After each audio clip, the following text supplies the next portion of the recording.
Praise the lord. దేవునికి మాటని మనం చదువుకుందాం. యెషయా గ్రంథము 43వ అధ్యాయము 19వ వచనం. ఇదిగో నేను ఒక నూతన క్రియ చేయుచున్నాను. ప్రార్థన చేసుకుందాం. పరిశుద్ధ కృప కలిగిన మా తండ్రి, నీకు స్తోత్రం చెల్లించుకుంటున్నాం. ప్రభువా, నీకు స్తోత్రం నాయన. మీ సన్నిధి, మీ సముఖము, నీ అద్భుతమైన మేఘము మాతోను, ఇదిగో వీక్షిస్తున్న బిడ్డలతోనూ, ప్రతి బిడ్డతో నీ అద్భుతమైన కనికరం కలిగిన హస్తముని మీరు అమర్చి ప్రతి బిడ్డకు దీవెనకరంగా, ఆశీర్వదకరంగా మార్చి మీ నామాన్ని మీరు హెచ్చించుకుంటారని యేసుక్రీస్తు నామములో సమర్పించి వేడుకుంటున్నాం తండ్రి. ఆమేన్. అవును ప్రియులారా, దేవుని యొక్క మాటని మనం గమనించగలిగితే, ఇదిగో నేను ఒక నూతన క్రియ చేయుచున్నాను. అవును, ఒకవేళ మన జీవితంలో మనము ఆలోచిస్తూ ఉండొచ్చు, నా జీవితంలో ఏది కూడా మంచి జరగలేదు, నా జీవితంలో ఏది కూడా నాకు కలిసి రావటం లేదు, ఏది సమస్తము కూడా నేను నష్టపోతూ ఉన్నాను, లేదు కష్టపడుతూ ఉన్నాను అని మనము అనుకుంటూ ఉండొచ్చు. మనము ఒకవేళ మీరు ఆలోచిస్తూ ఉండొచ్చు. మరి అలా ఆలోచిస్తూ ఉంటే ఒకవేళ ఆరోగ్యం క్షీణించి, ఒకవేళ ఏదో ఒక పాపానికి నువ్వు బానిసైపోయి దాసత్వములు ఉండిపోయి అందులో నుంచి నీకు విడుదల పొందాలని ఆశ ఉన్నా విడుదల లేక నువ్వు ఉంటూ ఉంటే, ఇదిగో నీ కొరకే దేవుని యొక్క మాట సెలవిస్తుంది. ఒకవేళ నీ జీవితంలో ఒకవేళ నువ్వు ఆలోచిస్తూ ఉండొచ్చు, నా జీవితంలో ఇంకా మార్పు రాదా, నేను ఈ పాపానికి ఇంకా బానిసత్వమేనా, ఈ పాపం నుంచి నన్ను విడిపించేవారు ఎవరు లేరా, ఇలాంటి శాపం నుంచి నన్ను విడిపించేవారు ఎవరు లేరా అని ఒకవేళ నువ్వు ఆలోచిస్తూ ఉంటే, ఆలోచిస్తూ దీనిని మీరు వీక్షిస్తూ ఉంటే, ఖచ్చితంగా దేవుడు నీతోనే మాట్లాడుతున్నాడు. ఒకవేళ ఇంతకాలం నీకు ఒక మంచి మార్గము, ఒక మంచి కార్యము నీ జీవితంలో జరిగి ఉండకపోవచ్చు. ఒకవేళ నీ జీవితంలో ప్రతిదీ కూడా ఎండమావుల వలె, ఒకవేళ నీ జీవితంలో ప్రతి కార్యము కూడా మోడుబారిన జీవితం వలె నువ్వు అనుభవిస్తూ ఇప్పుడు వరకు వస్తూ ఉండొచ్చు. అయితే ఈ దినాన దేవుడు నీతో మాట్లాడుతున్న మాట ఏంటో తెలుసా? ఇదిగో నేను ఒక నూతన క్రియ నీ జీవితంలో చేయుచున్నాను. నిశ్చయమే. ఒకవేళ నీ ఊహకు అందకపోవచ్చు, ఒకవేళ దీనిని నమ్మకపోవచ్చు, నువ్వు నమ్మినా నమ్మకపోయినా దేవుడు నీ జీవితంలో సెలవిస్తున్న మాట ఏంటంటే, నేను నూతన క్రియ నీలో జరిగించుచున్నాను. అవును ప్రియమైన సహోదరుడా, సహోదరి, ఈ మాటను నమ్ము.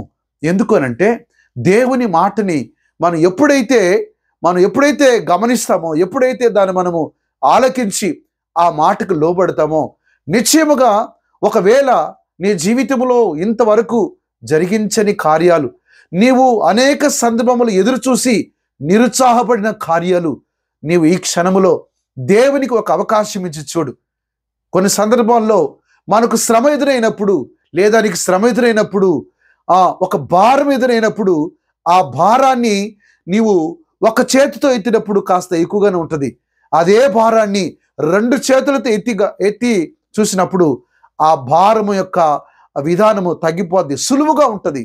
అదేలాగనే ఒకవేళ నీ భారాన్ని నువ్వు ఒక్కడవే మోస్తున్నావేమో, ఒకవేళ నీ భారాన్ని మోసి సమస్యలిపోయావేమో, పాపములు నువ్వు కట్టబడిపోయి అందులో నుంచి విడుదల లేక ఉన్నావేమో, అయితే దేవుడు చెప్తున్న మాట ఏంటి తెలుసా? దేవుడు నీతో పాటు ఒక చెయ్య నీ పక్షాన చాపగలిగితే, దేవుని జీవితంలో ఈ దినాన దేవునికి నువ్వు అవకాశం ఇస్తే ఖచ్చితంగా నూతన కార్యం జరుగుతుంది. అవకాశం ఏంటి ఇవ్వడము? ఒకవేళ నువ్వు అడగొచ్చు, నేనేంటి అవకాశం ఇవ్వడము?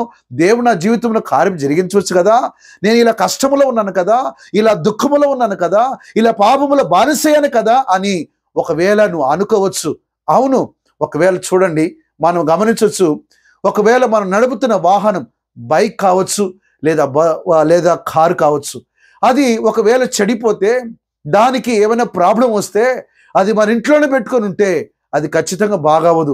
అది బాగవలసిన స్థలము మెకానిక్ షెడ్కి వెళ్ళాలి. అదేలాగనే స్కూటర్ గాన చెడిపోతే అది మన ఇంట్లోనే పెట్టుకుంటే అది బాగవదు, ఖచ్చితంగా అది మెకానిక్ షెడ్కి వెళ్ళాలి. అలాగే ఫోన్ అయినా అంతే, ఒకవేళ చెరువులోనే మట్టి ఉంటానంటే ఖచ్చితంగా అది కొండగా మారదు, ఖచ్చితంగా అది కుమ్మరింటికి వెళ్ళాలి. కుమ్మరింటికి వెళితేనే ఆ మట్టి, నిష్ప్రయోజనకరమైన ఆ మట్టి అద్భుతమైన ప్రయోజనకరమైన పాత్రగా అది మార్చబడుతుంది. అవును, నీ జీవితంలో కూడా ఒకవేళ నువ్వు దేవునికి దూరంగా ఉంటూ, నా జీవితంలో ఏమి జరగలేదు, నా జీవితంలో ఇంతవరకు ఏ మేలు జరగలేదని నువ్వు అనుకుంటున్నావేమో, అయితే కుమ్మరి వానింటికి ఆ మట్టి వెలినట్టు మట్టి ఎప్పుడైతే కుమ్మరివాంటికి చేర్చబడతాదో అదేలాగనే నీవు నేను కూడా దేవుని సన్నిధికి చేరగలిగితే, దేవుని సన్నిధిలో చేరగలిగితే ఏం జరుగుతుందో ఒకసారి చూద్దాం.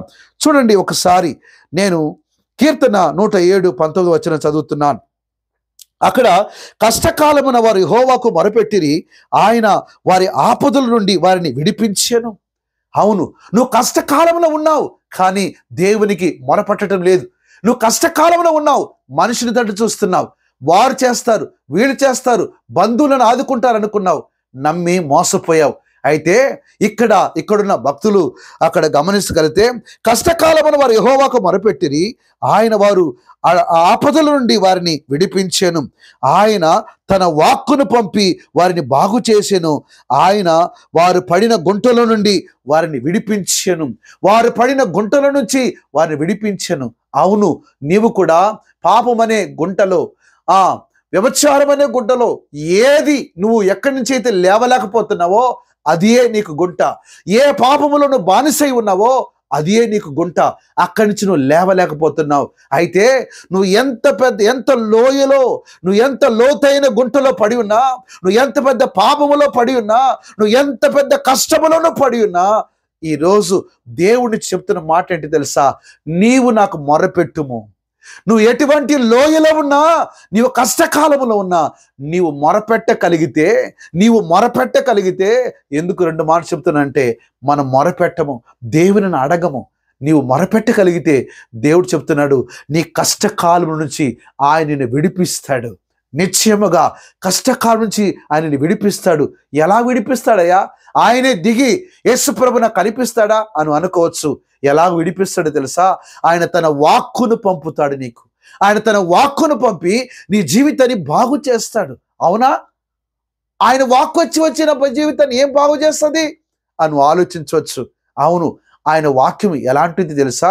హెబ్రీయులకు రాసిన పత్రిక 4వ అధ్యాయము 12వ వచనంలో ఏమని రాయబడిందంటే, ఎందుకనగా దేవుని వాక్యము సజీవమై బలము గలదై రెండంచుల ఎటువంటి ఖడ్గము కంటెను అది వాడిగా ఉండి ప్రాణమును ఆత్మను కీళ్లను విభజించినంత మట్టుకు దూర్చు, హృదయములను పరిశోధించుచు తలంపులను పరిశోధిస్తూ ఉందనంట.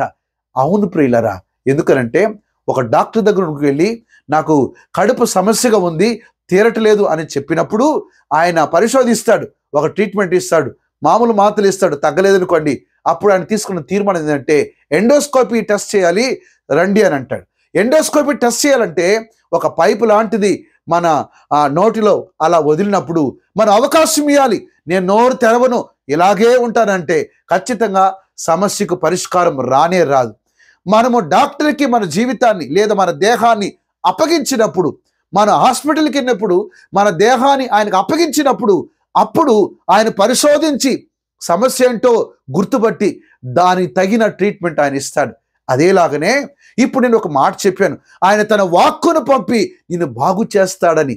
అవును, ఎందుకనంటే నీ జీవితంలో ఆయన మాటకు నువ్వు అవకాశం ఇవ్వనందువలనే, ఆయన మాటను నువ్వు ఆలకించినందువలనే నువ్వు పాపం అనే గుంటలో పడిపోయావు, శాపం అనే గుంటలో పడిపోయావు, ఈ లోకం అనే గుంటలో పడిపోయావు. అందులో లేవలని ఆశ ఉన్నా లేవలేకపోతున్నావు.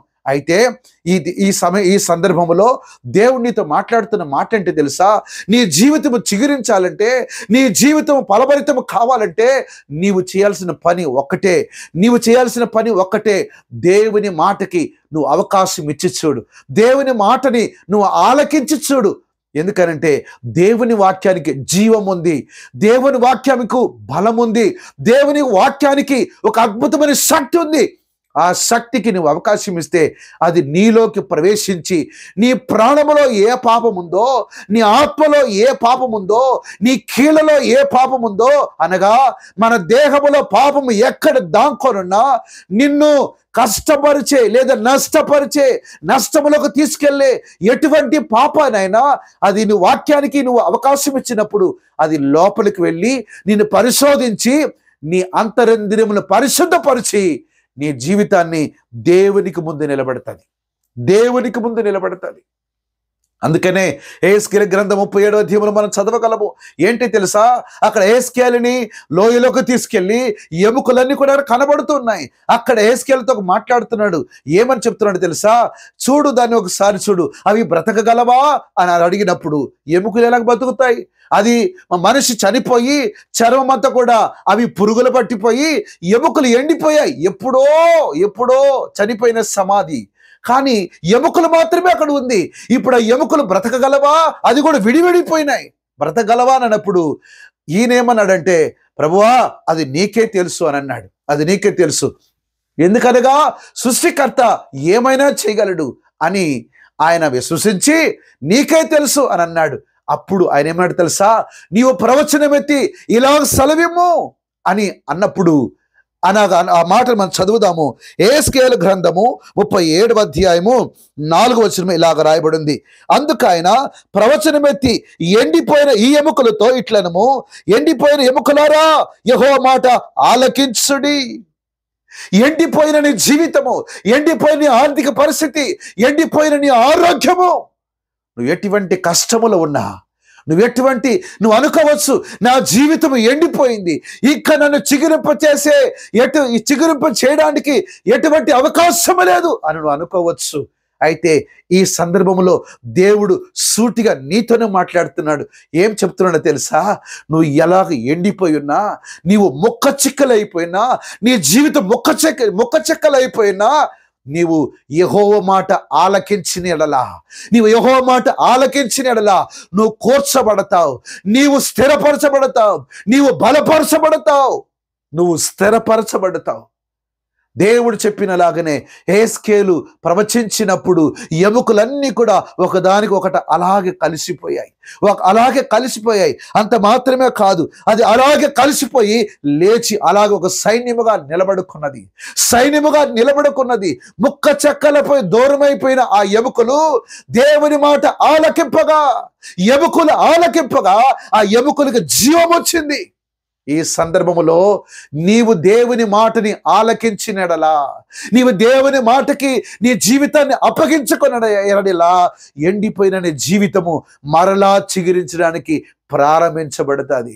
నీ ఆర్థిక పరిస్థితి ఎండిపోయినా సరే, నీ ఆరోగ్య పరిస్థితి ఎండిపోయినా సరే, నీ ఆత్మీయ జీవితము దేవునికి చాలా దూరముగా ఎండిపోయి నువ్వు పాపముల పట్టబడినా సరే, నువ్వు ఎటువంటి గుంటలో ఉన్నా సరే, నీవు ఇప్పుడు దేవుని మాటను ఆలకించి నా దేవుని మాటకి నేను అవకాశం ఇస్తాను, నా హృదయంలో అవకాశం ఇస్తాను, ఆయన మాటని ఆలకిస్తాను అని నువ్వు ఈరోజు తీర్మానం చేసుకుంటే ఈ దినము నుంచే నీ ఆశీర్వాదం ఆరంభమవుతుంది.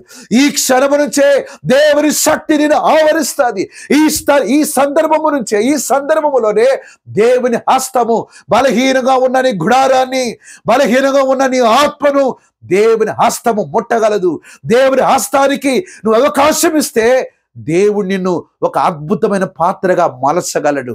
అంత మాత్రమే కాదు, ఎప్పుడైతే నువ్వు ఆయన వాక్యానికి అవకాశం ఇస్తావో, ఎప్పుడైతే ఆయన వాక్యానికి నీ హృదయంలో, నీ జీవితంలో అవకాశం ఇస్తావో, జరిగే కార్యం ఏంటంటే చూడండి, అదే యెహెజ్కేలు గ్రంథం 37వ అధ్యాయములో మనం గమనిస్తే, ఆయన నాకు ఆజ్ఞాపించినట్లు నేను ప్రవచింపగా జీవాత్మ వారిలోనికి వచ్చెను. వారు సజీవులై లేచి లెక్కింప శక్యము గాని మహాసైన్యమే నిలిచరి. జీవాత్మ అవును ప్రియమైన వాళ్ళారా, ఈ సందర్భంలో నువ్వు గ్రహించి దేవుని మాటకి నువ్వు అవకాశం ఇస్తే నీ జీవితంలో జరిగేది ఏంటో తెలుసా, నువ్వు ఎటువంటి గుంటలో పడి ఉన్నా, ఎటువంటి పాపములో పడి ఉన్నా, ఎటువంటి వ్యాధులను పడిపోయినా, అక్కడి నుంచి నువ్వు మొరపెట్టు, దేవుడు తన వాక్కును పంపి నిన్ను బాగు చేసి లేపి నిలబెట్టడం మాత్రమే కాదు, రెండవది ఏంటి తెలుసా, జీవాత్మ నీలోకి ప్రవహిస్తుంది. దేవునికి ఆత్మ అభిషేకము నిన్ను ఆవరిస్తుంది. ఎందుకు తెలుసా, అపోస్తల కార్యము 10వ అధ్యాయము 44వ వచనము కూడా పేతురు కొర్నేలి ఇంటిలో ప్రసంగిస్తున్నప్పుడు అతని బోధ విన్న వారందరి మీదకి పరిశుద్ధాత్మ దిగేనని రాయబడింది. బోధ విన్న వారందరి మాత్రమే, బయట ఉన్న వాళ్ళకి మాత్రం కాదు, బయట ఉన్నవారికి కాదు, బోధ విన్న వారందరి మీదకి. అవును, బోధని నువ్వు నిర్లక్ష్య పెట్టినందువల్ల, ఒకవేళ నువ్వు ఏ సంఘానికని వెళ్తుండొచ్చు, ఆ సంఘములో దేవునికి బోధ నిర్లక్ష్యపరిచావా, పరిశుద్ధాత్మ కార్యం నిర్లక్ష్యపరిచావా, ఈరోజు సరిదిద్దుకో. ఈరోజు దేవుని క్షమాపణ అడుగు. అయ్యా, నీ మాటని వినక నేను గుంటలో పడిపోయాను. అయ్యా, నీ మాట నేను లక్ష్య పెట్టక, నీ మాటకు నేను లొంగక ఇలాగ నేను తప్పిపోయాను. ఒక్కసారి ఇదిగో నేను ఏ స్థితిలో ఉన్నానో ఆ స్థితిలో నుంచి, అదే కష్టం నుంచి నీ తట్టు చూసి నేను మొరపెడుతున్నానయ్యా అన్నది నీ తీర్మానం అయితే, నిశ్చయముగా దేవుడు నిన్ను అక్కడి నుంచి, నువ్వు పడిన గుంటల నుంచి నేను లేవనెత్తడానికి, నీ జీవితాన్ని చిగురింప చేయడానికి, నీ జీవితాన్ని నీ ఊహకు మించి, నీ బంధువుల ఊహకు మించి ఏ శక్తి కూడా నీ జీవితంలో, అనగా ఏ శక్తి అంటే అది ధనబలం కావచ్చు, నీ కండబలం కావచ్చు, నీ జ్ఞాన బలము కావచ్చు, ఇవి ఏవి కూడా జరిగించలేని కార్యము దేవుడు తన వాక్యము ద్వారా, దేవుడు తన ఆత్మ ద్వారా నీలో జరిగించడానికి సిద్ధంగా ఉన్నాడు. ప్రియమైన సహోదరుడా, సహోదరి, నీవు ఇదిగో దేవుని మాట చెప్తుంది ఏమంటే తెలుసా? ఇదిగో నేను ఒక నూతన క్రియ చేయుచున్నానని. అవును, ఆ నూతన క్రియ నీ జీవితంలో ఆరంభించబడాలి అని అంటే, నీ జీవితంలో ఈ దినం ఆరంభించబడాలంటే, ఆ నూతన క్రియకి నీ చేయాల్సిన పని అంటే తెలుసా? ఆయన మాటని ఆలకించు, ఆయన మాటకి అవకాశమి. ఆ మాట నీ హృదయంలో పోనిము. అది ప్రాణాన్ని, కీళ్లను, మూలుగులను విభజించినంత మట్టుకు దూరని, అనగా హృదయపూర్వకంగా తెరవబడిన హృదయంతో దేవుని ఎద్దుకు వచ్చి ఆయన మాటని హృదయం చేర్చుకున్నాడెలా గుంటనొచ్చి నువ్వు లేపబడతావు. అంత మాత్రమే కాదు, తన ఆత్మని దేవుడు నీ మీద ఉంచి నిన్ను అభిషేకించి నిన్ను ఒక గొప్ప సైన్యముగా, గొప్ప దేవుని రాజ్యమును కట్టే ఒక అద్భుతమైన పాత్రగా నిన్ను మార్చి ఆశీర్వదించి అనేకులకు దీవెనకరంగా మార్చాలని నేను ఆహ్వానిస్తున్నాడు. ఆయన 2 చేతులు చాపి ఉన్నాడు. నువ్వు ఎవరివైనా కావచ్చు, నువ్వు ఏ కులమైనా కావచ్చు, ఏ మతమైనా కావచ్చు. అయితే ఆకాశమును భూమిని కలుగు చేసిన దేవుడు నిన్ను ఆహ్వానిస్తూ ఉన్నాడు. నీవు ఆయన కుమారుడు గనుక, నీవు ఆయన కుమార్తె గనుక, నువ్వు కృంగిపోవడం ఆయనకి ఇష్టమే లేదు, నువ్వు బాధపడడం ఆయనకి ఇష్టమే లేదు, నువ్వు అలాగే గుంటలో పడిపోయి నశించిపోవడము ఆయనకి ఇష్టమే లేదు. నువ్వు అక్కడి నుంచి మొరపెట్టు. దేవుడు తన అద్భుతమైన హస్తమును చాపి నిన్ను అక్కడి నుంచి లేపి నిన్ను ఆశీర్వదిస్తాడని ఈ మాట నీకు ప్రకటిస్తూ, ఇదిగో నీ కొరకు ప్రార్థన చేయబోతున్నాను. వింటున్న నీవు ఈ మాటతో ఏకీభవించి కలిసి ప్రార్థన చేయి. పరిశుద్ధుడా, కృప కలిగిన మా తండ్రి, ప్రభువా నీకు స్తోత్రం. నా జీవితంలో మార్పు రాదు, నా జీవితం ఇంతే అని అనుకుంటున్న ఈ బిడ్డలతో నువ్వు మాట్లాడావు. అవును, వారి జీవితాన్ని, వారు ఏ గుంటలో పడిపోయారో ఆ గుంటల నుంచి మీరు లేవనెత్తి వారి జీవితాన్ని మీరు ఆశీర్వదించి అనేకులకు ప్రయోజనకరంగా, అనేకులకు దీవెనకరంగా మీరు మార్చండి, ఆశీర్వదించండి. ఈ బిడ్డల ద్వారా, వింటున్న ప్రతి బిడ్డ ద్వారా మీ నామాన్ని మాత్రమే హెచ్చించుకుంటారని యేసుక్రీస్తు నామములో బిడ్డలను మా ఒక్కొక్కరిని కూడా సమర్పించుకుంటూ, సమస్త ఘనత, మహిమ, ప్రభావములు మీరు ఒకరే చెల్లించుకుంటారని యేసుక్రీస్తు నామములో సమర్పించి వేడుకుంటున్నాం తండ్రి. ఆమేన్. ఆమేన్. Praise the Lord. దేవుడు మిమ్మల్ని దీవించును గాక. ఆమేన్.